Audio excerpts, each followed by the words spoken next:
পরীক্ষায় কিছু না লিখতে পারলে কি এক্সামিনার দেখে দুঃখ পেয়ে কিছু এক্সট্রা মার্ক দেয়?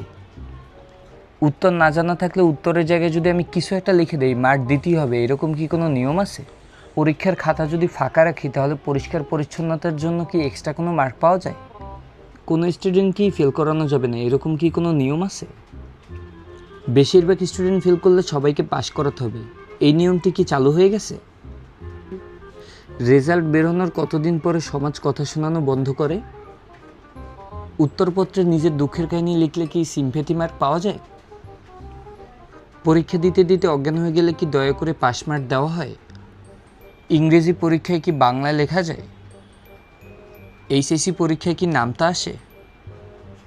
পরীক্ষা হলে ছাত্র যদি প্রশ্ন দেখে কেঁদে ফেলে তাহলে কি টিচার এসে তার উত্তর লিখে দেয়? পরীক্ষা দিতে দিতে চ্যাটজিপিটির সাহায্য নেওয়া কি অপরাধ? সব সাবজেক্টে 35 পেয়ে পাশ করলে কীভাবে হার্ভার্ড ইউনিভার্সিটির চান্স পাওয়া যায়?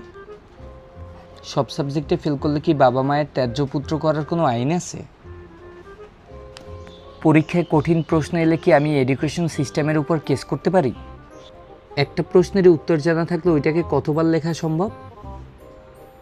সব প্রশ্নের উত্তর ভুল লিখলে কি কনফিডেন্সের জন্য কোনো মার্ক পাওয়া যায়?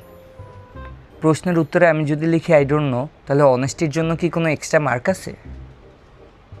এরকম কি কোনো ইউনিভার্সিটি আছে যারা স্টুডেন্টের ইনস্টাগ্রাম ফলোয়ার বেসিসে নেয়?